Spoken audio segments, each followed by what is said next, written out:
Esta chamada está sendo gravada. Ótimo, então tá. Então, boa noite, Evelyn, novamente. Bom, eu vou deixar esse boa noite também para todos os outros que vão assistir a gravação. Eu vou começar no início comentando como que vai ser o procedimento da nossa disciplina, né? Cálculo diferencial integral 2. Também uma disciplina bastante longa, uma disciplina de 90 horas. Nós começamos agora e só termina no meio do ano, elas são 3 meses aí de disciplina. Os assuntos já estão lá no guia do estudante de vocês, e os assuntos eu vou estar falando aqui novamente, né, só para a gente poder fazer uma pincelada, como é que vamos tratar cada um desses assuntos. Nós começamos a falar um assunto novo, Evelyn, que é o assunto de integrais. O que é uma integral? Uma integral, ela nada mais é que uma operação inversa da derivada. Tudo que a derivada fazia, a integral agora vai desfazer. Na matemática tem muito disso, né? Operações inversas. A adição e a subtração são operações inversas. A multiplicação e a divisão são operações inversas. A raiz e a potência, por exemplo, são operações inversas. Ou o log, né? Também poderia ser uma operação inversa. Só que agora, quando a gente fala em derivadas e quando a gente fala em integrais, a gente não está aprendendo só operação, a gente está querendo aprender a operação matemática e saber para que ela serve, né? Onde que eu aplico isso? Então, elas são aplicadas em cálculos muito específicos. A derivada é muito específica para fazer cálculo de taxa de variação. Ponto de máximo, ponto de mínimo, né? Se eu quero descobrir o maior resultado possível de uma operação matemática, eu uso derivadas, por exemplo. Integrais não. Integrais, o objetivo dela é fazer cálculo de área inicialmente, tá? Cálculo de área, cálculo de volume, torque. Então, pelo menos a gente vai estar vendo inicialmente esses assuntos em si. Como é que surge as integrais, né? Na Idade Média, quando os pesquisadores começaram a estudar funções, o objetivo de estudo de funções era esse daqui, ó. Eu tinha uma curva, né, que a gente chama ela de f de x, e eu gostaria de saber o seguinte: qual que é a área dessa curva começando nesse ponto A e terminando nesse ponto B aqui especificamente? Como é que eu poderia calcular a área abaixo dessa curva? Isso era muito difícil de ser feito, porque na maioria das vezes essa curva elas são pontos irregulares. E aí eu não tenho um parâmetro. Não é um retângulo, não é um losango, não é uma circunferência. Então, Riemann, que foi o primeiro matemático que começou a pensar nisso, foi lá e começou a dividir essas curvas aqui em retângulos pequenininhos. Então, ele calculava a área desse retângulo, depois ele calculava a área desse outro retângulo, depois ele calculava a área desse retângulo e assim sucessivamente. Aonde a base desse retângulo aqui é o nosso ΔX, tá? E a altura nada mais é que a nossa imagem desse ΔX lá para a função especificamente. Isso ele chamou de somatório, né? Então, esse somatório inicialmente era representado pela letra S, ao longo do tempo foi esticando esse S até que esse S ficou o símbolo de integral. Então, quando eu falo integral, o que eu estou falando nada mais é que o somatório, com meus valores de I variando de 1 até N, porque eu vou ter aqui, no caso, N divisões, não sei quantas divisões são elas, de cada ΔXi vezes a F desse ΔXi, né? Isso daqui é o que nós chamamos de integral. Aí, com o advento das pesquisas de Leibniz e Newton, eles conseguiram desenvolver essa técnica aqui para ser aplicada em funções generalizadas, que é o que a gente vai estar vendo, né? Como é que eu conseguiria resolver essa técnica de somatório aqui para qualquer tipo de função, né? Independente de qual que seja a área dela especificamente. Então, o nosso objetivo é aprender a calcular uma integral, ou seja, aprender a calcular uma primitiva. Nós vamos ver uma tabelinha ali que permite a gente poder aplicar isso. Mas mesmo assim, vocês vão ver que algumas integrais, mesmo sendo aplicadas na tabela, eu não consigo tirar elas de jeito nenhum. Elas são muito difíceis de serem manipuladas, por causa do problema algébrico. Aí nós começamos a ver técnicas de integração que permitem facilitar a nossa vida para poder resolver umas integrais. Nós vamos ver como técnicas de integração a integração por substituição, integração por partes, frações parciais, integrais trigonométricas, integrais por substituição trigonométrica. Então, nós vamos ver essas 5 técnicas de integração utilizando substituição. E depois que a gente dominar todas essas técnicas, nós vamos ver um outro assunto, que são as integrais definidas, que é basicamente você falar, ó, eu vou fazer a integral começando no ponto A, terminando no ponto B, de uma função matemática qualquer. E essa integral, ela deixa de dar uma equação matemática, deixa de dar uma função e passa a me dar um número. Esse número é o que a gente chama lá de área, que eu chamo de volume, que eu chamo de força, que eu chamo de torque, tá? Então, é onde que a gente vai ver as integrais definidas, depois que aprender as técnicas de integração propriamente dita, tá? Vamos aplicar o teorema fundamental do cálculo. O teorema fundamental do cálculo diz o seguinte, que eu vou fazer a integral e calcular a imagem para o limite superior, que seria meu ponto B, e subtrair para o limite inferior, que é meu ponto A.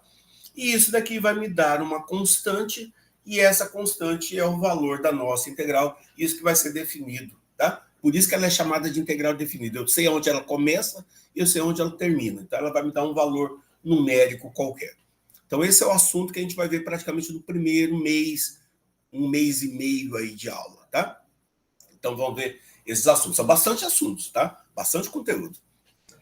Depois disso, nós vamos começar a ver, propriamente dito, os cálculos de áreas. E aí a gente vai ver as técnicas que permitem fazer cálculo de área para uma função, para 2 funções, e, de repente, até fazer mudanças de coordenadas. A gente trabalha na matemática com uma coordenada que é chamada coordenada cartesiana.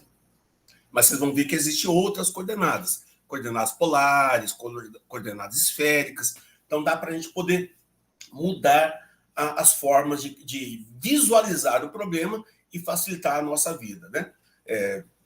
E depois a gente vai aplicar a mesma coisa em relação aos volumes. Aí no volume a gente começa a ver as figuras em 3D e começa a ver os conhecidos sólidos de revolução. São chamados de sólido de revolução porque a gente vai estar rotacionando o sólido e aí com essa rotação a gente consegue visualizar esse volume propriamente dito, tá? Então vamos ver ali técnica de rotação em relação ao eixo X, técnica de rotação em relação ao eixo Y, em relação aos 2 eixos, tá? Dentro de uma determinada área ou dentro de um determinado volume, tá bom? Cálculos de casca, porque de repente eu quero saber só quando que está a parte superior desse sólido, não quero saber o que é que está dentro do sólido, quero saber só o que está por lado de fora. E comprimentos de um arco, né? Vamos ver como é que os engenheiros conseguem fazer cálculos aí, por exemplo, para saber qual que é a dimensão de um cabo que vai ser jogado dentro de uma ponte, por exemplo, né? Ou um cabo de fibra ótica que é passado por dentro do mar. Então, a gente vai ver essas partes em si. E para terminar, a gente vai ver um pouquinho sobre integrais impróprias, tá? Então, é o conteúdo que nós pretendemos ver aí ao longo desses 3 meses, tá? Então, é só um bate-papo aqui para a gente começar. Alguma dúvida, Evelyn? Até aqui, ok. Tranquilo? As dúvidas vão vir quando surgir com os conteúdos de verdade. Exatamente, para começar. Então, o que eu vou fazer hoje? Eu já gravei um vídeo hoje à tarde e já vou colocar esse vídeo lá na plataforma explicando algumas integrais. Eu vou começar a parte bem básica agora, tá? Então, tem uma tabela que é chamada tabela de integração, e nessa tabela de integração eu vou falar sobre alguns conceitos que são extremamente importantes, tá? Então, sempre lembrando que as integrais estão relacionadas às derivadas. Então, tudo que a derivada faz, a integral tem que desfazer, tá? Então, por exemplo, vou pegar aqui. Então, se eu tivesse essa função aqui, ó, x elevado ao quadrado, qual que era a derivada de x elevado ao quadrado? Você lembra, Evelyn? 2x. 2x. Só que agora eu vou colocar assim, ó, 2x dx, né? Uhum. Para dizer que eu fiz a derivada em relação à variável x, né?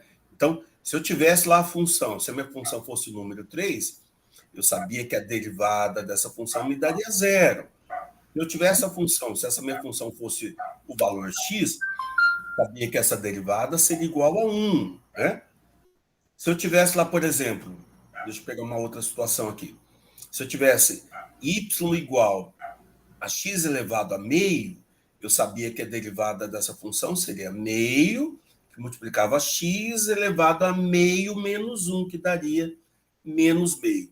E todas elas, de agora em diante, têm que ter o diferencial aqui, ó, né? Se eu estou derivando em relação a x, é dx. Se eu estou derivando em relação a y, vai ser dy. Se eu estiver derivando em relação a u, vai ser du. Sempre dizer quem que é o diferencial. O que é que eu quero agora? Eu quero descobrir uma operação matemática que eu faça o contrário, que permita eu pegar o valor 2x dx e retorne ele para o x ao quadrado.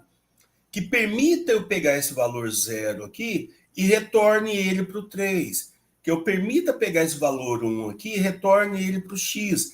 E assim sucessivamente. Então, esse processo inverso é o que nós chamamos de integração, tá? Então, quando eu estava fazendo lá a integral, e a minha função era y igual a x elevado a n, como que era a regra? Você lembra, Evelyn? Como que era a regra da derivada? Vai ficar n, baixo n, aí x n menos 1. Elevado a n menos 1. E aqui Sim. eu colocaria o dx para dizer que eu fiz em relação à derivada da variável x. Então, eu fiz duas operações matemáticas. Eu fiz a operação matemática de multiplicação e fiz a operação matemática de subtração. Então, quando eu pedir a integral de x elevado a n dx, o que eu preciso é fazer a operação inversa. Bom, lá eu multipliquei, né, o expoente ele caiu multiplicando, e ele perdeu uma unidade, não é isso? Isso. Então, a integral tem que ser o contrário. O que eu faria, então?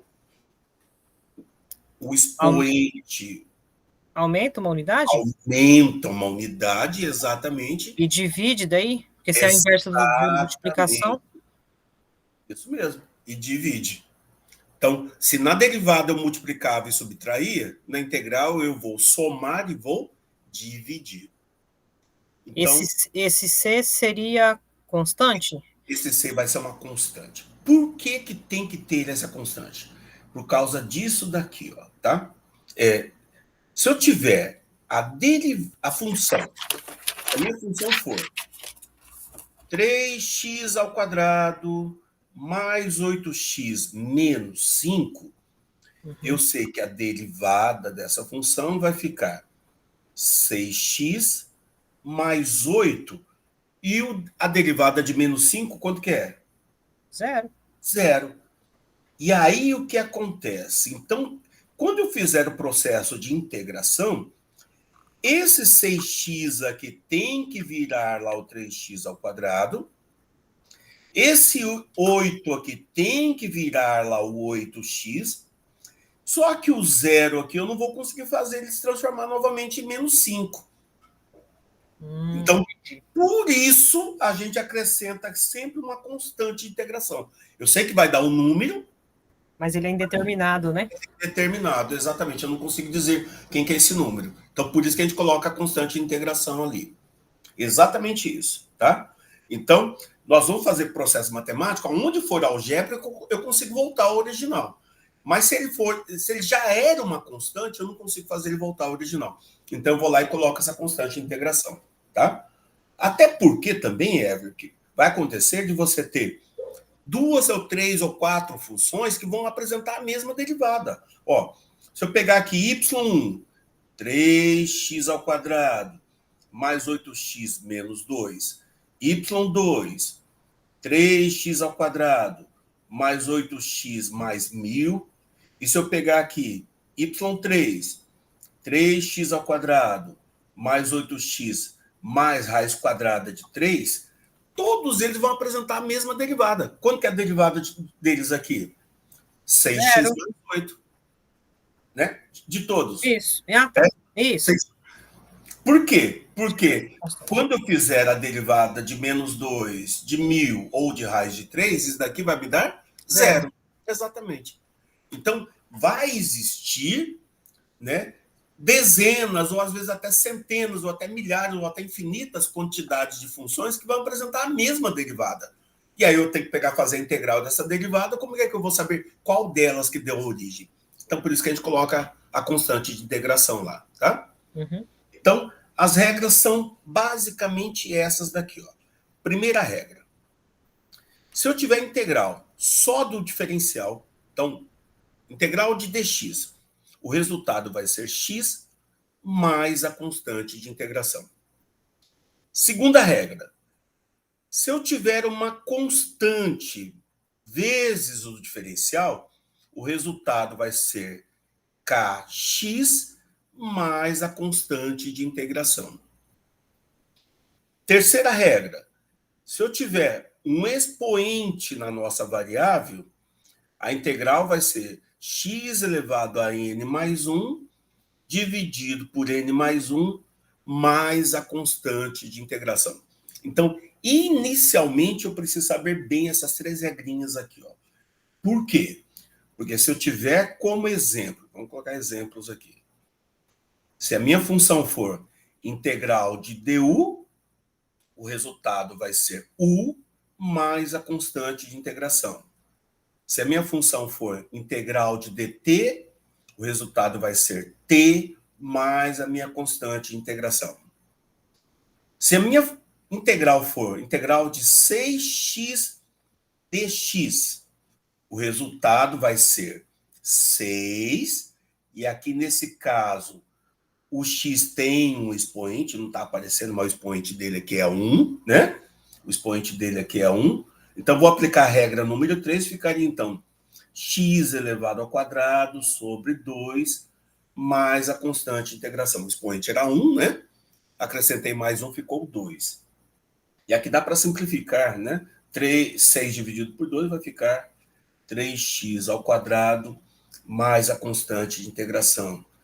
Se eu tiver lá integral de 7dx, o resultado disso vai ser 7x mais a constante de integração.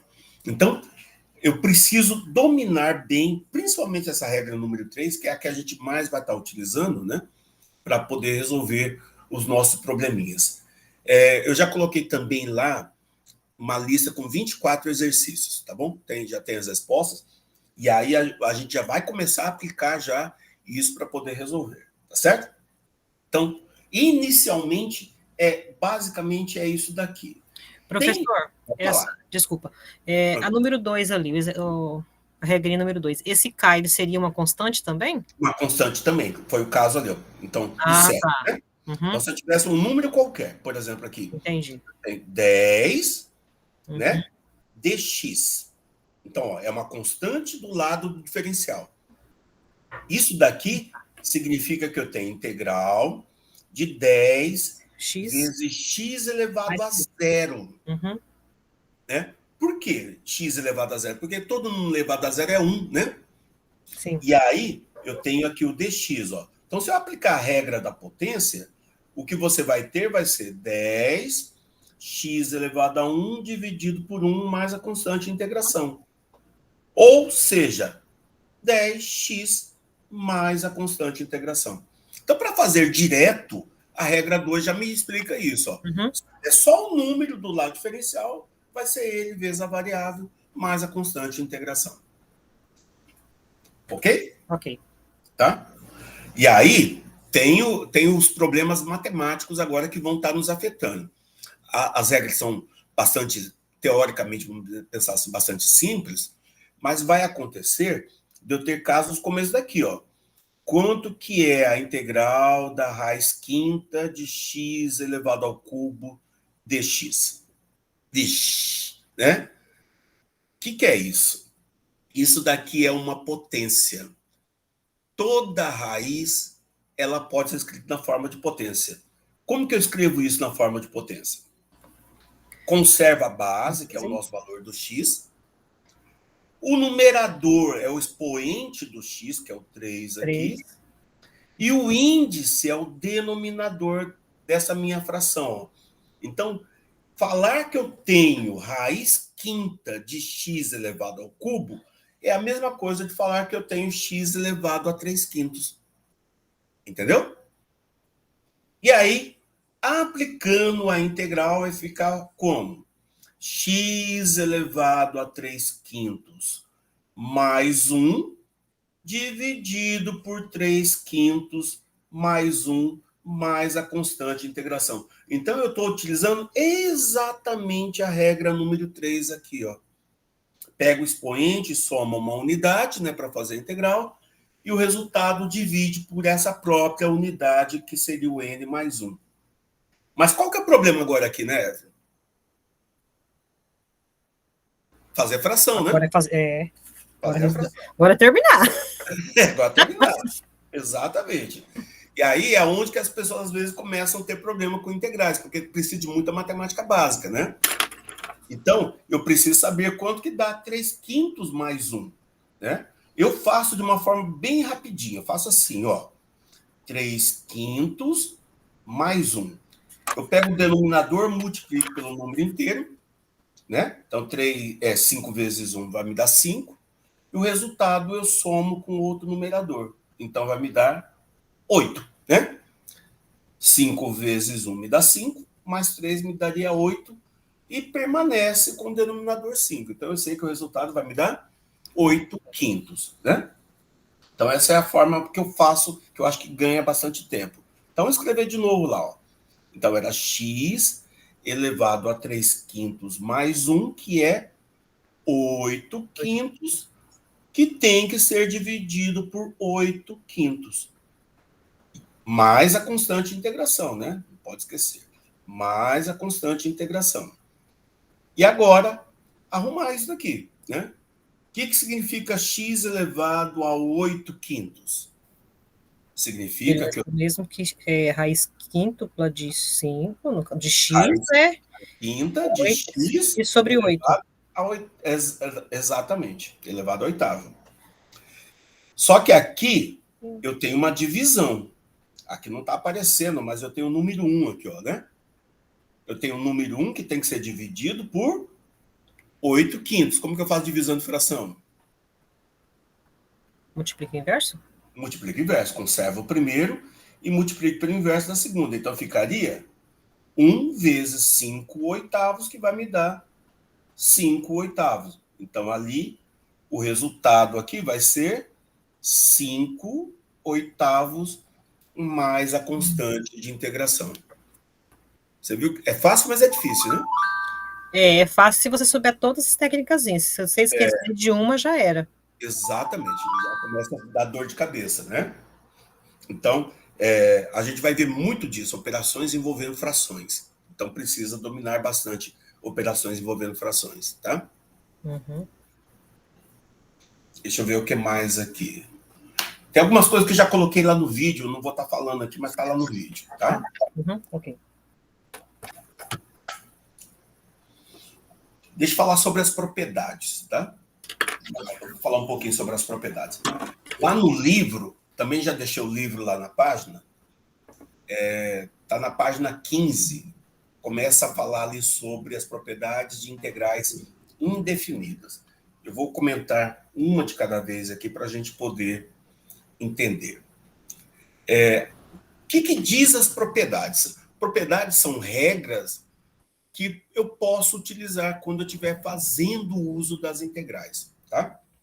A primeira delas é essa daqui, ó. Eu vou fazer com número, depois eu faço de uma forma geral. Eu tenho a integral de 8x elevado ao cubo dx. Você pode escrever essa integral desse jeito aqui, Evelyn, ó. 8 vezes a integral de x ao cubo dx. Então, o que é que eu fiz aqui? Eu usei uma propriedade que diz, se eu tiver uma integral de uma constante multiplicando uma função, eu posso simplesmente pegar essa constante e tirar para o lado de fora da integral e manter a função e resolver separadamente. Então, a integral de 8 que multiplica x ao cubo dx é a mesma coisa de 8 vezes a integral de x ao cubo dx. Eu posso fazer só a integral, depois multiplico por 8. Tá? Então, essa é a primeira propriedade, vou colocar como algarismo romano aqui, para que a gente possa estar trabalhando, tá certo? A segunda propriedade que a gente vai ver é aquela que diz o seguinte, ó, eu tenho integral de x elevado a n dx. Eu sei que a integral disso é x elevado a n mais 1 dividido por n mais 1 mais a constante de integração. Esse expoente n pode ser qualquer número? O que você acha? Esse expoente n pode ser qualquer número? Eu acho que ele pode, desde que seja diferente de menos 1. Exatamente. Marca 0, né? Exatamente. Então, é uma condição de existência. Eu só posso usar essa regra se o meu expoente da potência for diferente de menos 1. Caso contrário, eu não vou poder utilizar essa regra de jeito nenhum, porque senão vai dar indeterminação, vai dar divisão por zero, né? E aí eu não consigo pegar e resolver a integral de jeito nenhum. Então, essa aqui eu vou chamar de regrinha número 2, tá? Vou colocar em romanos também. Então, a regrinha número 2 é a integral da potência existe desde que o expoente seja diferente de menos 1, tá? Se ele for igual a menos 1, eu vou ter uma outra regra que eu vou aplicar nele, tá bom? Hein, professor, essa regrinha número 1 ali, ó. Sim, pode falar. Ela não tem a constante? Tem a constante, ó. Então, esse 8 aqui é a minha constante, ó. Ah, então, tá. É verdade. Então, verdade. Aí eu posso tirar essa constante do lado de fora da integral. Uhum, tá. É que eu fiquei na dúvida se parecia o C no final ou não. Não, é que eu não resolvi, né? A gente só está mostrando a propriedade, né? Uhum. Vamos para a propriedade número 3. Supomos que eu tivesse uma integral como essa daqui, ó, tá? Se eu tivesse lá, por exemplo, 5x elevado ao quadrado mais 7x elevado ao cubo dx. Eu posso utilizar na adição e na subtração uma separação das minhas integrais. Eu posso escrever integral de 5x ao quadrado dx mais a integral de 7x ao cubo dx. Então, se eu tiver, isso vale tanto para adição quanto para subtração, tá bom? Isso vale tanto para adição quanto para subtração. Se eu tiver soma das integrais, é a integral da soma. Se eu tiver uma subtração de integrais, é a integral da subtração. Eu posso fazer separadamente cada uma delas. Então, a regra está dizendo o seguinte, ó. Eu tenho integral, eu conheço uma função f, ela está somando ou subtraindo, uma função g. Posso fazer as duas juntas ao mesmo tempo? Posso. Posso fazer separado? Posso. Então, eu posso fazer a integral só da função f e depois fazer a integral só da função g separadamente, tá? Essa daqui vai ser a nossa propriedade número 3. Então, a ordem aí não vai atrapalhar no resultado da integral. Eu posso fazê-las separadas ou fazê-las juntas, que o resultado vai ser o mesmo, tá bom? Entendeu? Tá? Sim, tá ok. E se eu posso fazer isso? Se eu posso fazer isso para adição e para subtração, eu posso fazer isso para multiplicação e para divisão? O que você acha? Eu acho que vai ser outra regra. Eu, na verdade, não posso. Vai ser outra regra mesmo, vou ter que usar uma regra. Então, essa propriedade só vale para adição e para subtração, tá? Para multiplicação eu não vou fazer isso de jeito nenhum, tá? Deixa eu ver. Ah, tá, outra coisinha. Lembra que eu falei lá que eu poderia ter a integral de x elevado a menos 1 dx, né? Não é que... Eu sei que eu não posso usar a regra 2. Eu sei que eu não posso usar a regra 2 porque a regra 2 obriga que o expoente tem que ser diferente de menos 1. né? O que significa esse expoente negativo? Significa que eu tenho o inverso dele, né?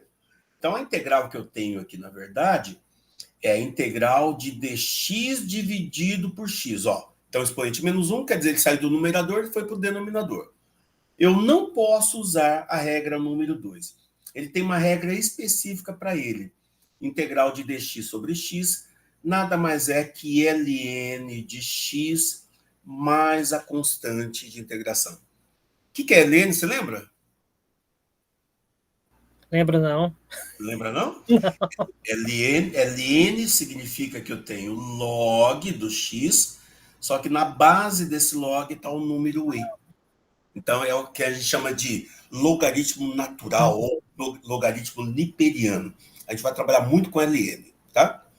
Então, se eu tiver lá integral de x elevado a menos 1, ou seja, dx sobre x, o que eu estou fazendo é integral de uma função que não pode ser usada a regra da potência, o resultado vai me dar um log, vai dar ln, tá? Então, esse ln aí é o log quando a base é esse valor numérico e. Deixa eu só ver se eu não estou esquecendo nada aqui. Lá na página 17, tem todas as regrinhas aqui que eu estou falando. Eu vou compartilhar com você só um pouquinho, pega aí. Só para a gente poder...